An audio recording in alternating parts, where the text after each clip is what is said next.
పవన్ కళ్యాణ్ గారికి ballot number 4 గాజు glass గుర్తుకు ఓటు వేసి 1,00,000 ఓట్ల మెజారిటీతో గెలిపిద్దాం. మనం పిఠాపురంలో అయితే ఉన్నాం. పిఠాపురంలో కళ్యాణ్ గారి గెలుపు కోసం ఎక్కడెక్కడి నుంచో రాష్ట్ర నలుమూలల నుంచి, దేశ నలుమూలల నుంచి, ప్రపంచ నలుమూలల నుంచి కూడా చాలా మంది పిఠాపురం వచ్చి కళ్యాణ్ గారి గెలుపు కోసం అయితే కృషి చేస్తున్నారు.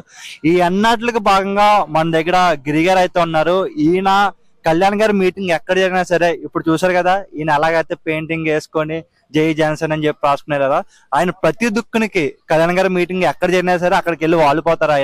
ఈయన ఒక సాదా సేదైనా ఒక బట్టల కొట్లో ఒక సూపర్వైజర్ గా చేస్తారు. అయినా సరే ఆయన పనులు ఆపుకొని ఆ డబ్బులు కూడా ఖర్చు పెట్టుకుంటూ, సొంత డబ్బులు ఖర్చు పెట్టుకుంటూ కళ్యాణ్ గారి గెలుపు కోసం, జనసేన కోసం తిరుగుతున్నారు. అన్న చెప్పండి, ఎందుకు మీకు అంత కళ్యాణ్ గారు అన్న, జనసేన అన్న ఎందుకు అంత ఇష్టం మీకు? జనసేన నాయకుడు అంటే ఒక అభిమానం కాదండి, ఆయన ఒక దేవుడు. మన గురించి ఎన్నో వదిలేసుకొని ఆయన రోడ్డు మీద తిరుగుతూ అన్ని కష్టపడాల్సిన పనే ఉందండి. మన భవిష్యత్తు తరాల గురించి ఆయన బాగుంటారని చెప్పేసి, మనం బాగుండాలని చెప్పేసి ఆయన ఎంతో కృషి చేస్తున్నారు. దాని వల్ల మేము కూడా ఎంతో, ఆయన ఎంత చేసినా తక్కువే, మేము ఎంత చేసినా చాలా తక్కువే. అది ఆయన చేసింది చాలా ఎక్కువ అండి. ఆయన అంత హుందాగా ఉండాల్సిన మనిషి మన రోడ్ల మీదకి వచ్చి అంత ఎండలో తిరిగి అన్ని చేసి అంతా చేసినా సరే వేరే విధంగా మాట్లాడుతూ ఉన్నారు కొంతమంది నాయకులు. మీకు ఏ మాత్రం ఆస్తి ఉందన్న? మొత్తం మాకైతే ఆస్తి లేదండి. మీకు ఆస్తి లేదు, మీరేమో బట్టల కొట్లో సూపర్వైజర్ గా చేస్తా అంటున్నారు. మీకు అక్కడ పనులు ఆపుకొని మీరు డబ్బులు ఖర్చు పెట్టుకుంటూ ఎలాగొచ్చారు? మరి ఎందుకు అంత అలాగా? నాకు ఆయన ఫస్ట్ నుంచి, చిన్నప్పటి నుంచి అంటే బాగా అభిమానం అండి. దాని మీద నేను నా సొంత డబ్బులతోనే నేను ఇక్కడే ఉంటున్నాను, పిఠాపురంలోనే ఉంటున్నాను 10 రోజుల నుంచి. రూమ్ తీసుకొని రూమ్ లో ఉంటున్నానండి. ఫుడ్ కూడా బయట తింటున్నాను. నేను సార్ని ఏదో విధంగా కలాలని చెప్పేసి వచ్చాను, కానీ ఆయన చూసి వెళ్ళిపోతాను చాలండి. అంత మించి ఇంకేం అవసరం లేదు జీవితంలో. ఇంకా ఆయన బతకాల్సిన పని కూడా లేదండి. ఈసారి నేను 2019లో ఆయన ఓడిపోయిన కాడ నుంచి జోలు కూడా వేసుకోవడం మానేసానండి.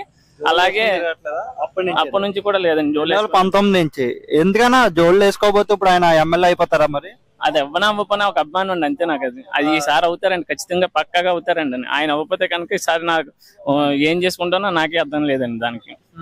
అంటే మీరు చేస్తున్న స్టేట్మెంట్ లో కూడా చాలా అంటే పెద్దవి. అంటే ఇప్పుడు కళ్యాణ్ గారు లాంటి వ్యక్తి ఆయన బయటకు వచ్చి ప్రజల్లోకి వెళ్ళారు ఓడిపోయినా సరే.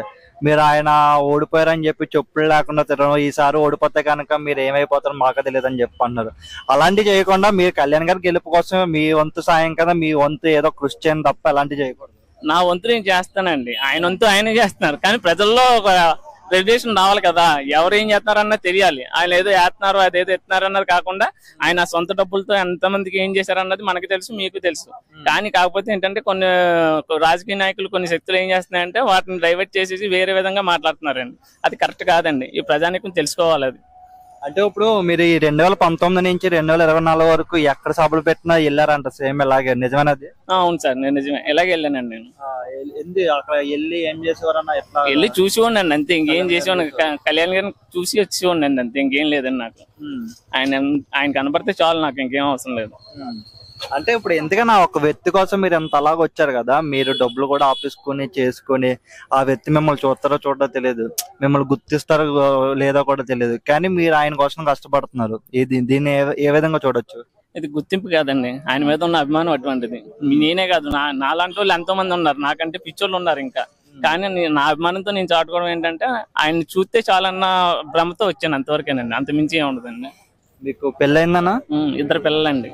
మరి మీ కుటుంబాన్ని, మీ పిల్లల్ని వదిలేసుకుని మరి ఇంత దూరం వచ్చారు తెలంగాణ కోసం? అవునండి. పిల్లలు కూడా ఫోన్ చేస్తా ఉన్నారని మాట్లాడుతూ ఉన్నాను, వీడియో కాల్ చేస్తాను మాట్లాడుతూ ఉన్నాను. కానీ సార్ ఇంకా కలవడం అవ్వలేదు. కానీ ఇప్పుడు కళ్యాణ్ గారు అనే వ్యక్తి ఒక నెగ్గి అసెంబ్లీకి వెళ్తే ఎలాంటి సిచ్యువేషన్స్ వస్తే ఎలాంటి ఇంపాక్ట్ ఉంటది రాష్ట్రంలో?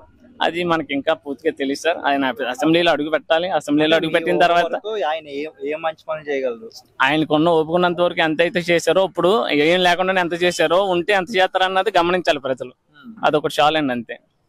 మరి ఎందుకని ఆయన్ని 2019లో ఎందుకు ఓడించారు? భీమవరంలో కానీ, గాజువాకలో కానీ ప్రజలు ఓడించారా లేకపోతే రాజకీయ పార్టీలో ఓడించారా? అదంతా రాజకీయ పార్టీ కుట్ర వల్లే ఓడిపోయారండి, అంతమించి ఏం లేదండి. అది కేవలం అసెంబ్లీకి వెళ్ళకూడదన్న తపంతోనే వాళ్ళందరూ చేశారండి. అది ఈసారి మాత్రం పక్కాగా కంపల్సరీ పిఠాపురంలో 50,000 మెజార్టీ, 50,000 నుంచి లక్ష మెజార్టీ ఓట్లు కంపల్సరీ వస్తాయని ఆశిస్తున్నామండి. ఇక్కడ ఎవరన్నా అడిగారా మీరు పిఠాపురంలో ప్రజలతో కానీ లేకపోతే ఇక్కడ ఉన్న వాటర్స్ తో కానీ ఇంటరాక్షన్ జరిగిందా? మీరు ఎలా ఉంటదమ్మా పవన్ కళ్యాణ్ గారు గెలిపి ఎలా ఉంటది అని చెప్పి ఎవరితో అడిగారా మీరు? అడిగానండి, నేను పిఠాపురంలో తిరిగాను సార్, ఆల్రెడీ తిరిగానండి. తిరిగితే ప్రజలందరూ కూడా చెప్తున్నారండి, అది చెప్పి కంటే వేసిన దాన్ని బట్టి వస్తుంది. అది ఇప్పుడు చెప్పింది నోటి మాట ఏదైనా చెప్పొచ్చండి, అది కరెక్ట్ కాదు. మనం వెళ్ళిన తర్వాత అక్కడ వేసిన తర్వాత ఓటు అన్నది దేనికి వేస్తున్నారు అన్నది వాళ్ళ మనసుకే తెలియాలండి. మీ కష్టం అయితే వృధా కాకూడదని చెప్పి చూస్తున్నాం. ఒకసారి చూడండి ఎలా మీరు పవన్ కళ్యాణ్ అని చెప్పి ఎలా రాయించుకున్నారు. ఇక్కడ జనసేన జనసేన అని చెప్పి కూడా మీరు చూడొచ్చు. ఇక్కడ వెనకాల కూడా ఓట్ ఫర్ గ్లాస్ అని చెప్పి ఎలా ఉందో. ఇక్కడ ఇక్కడ ఈ రైట్ హ్యాండ్ చూడొచ్చు, మీరు లెఫ్ట్ హ్యాండ్ ఇక్కడ కూడా ఉదయ్ గారు ఎంపీ క్యాండిడేట్ ఉదయ్ గారి పేరు కూడా రాసుకున్నారు ఈయన. అది థ్యాంక్ యూ అన్న. థ్యాంక్ యూ సో మచ్ అండి.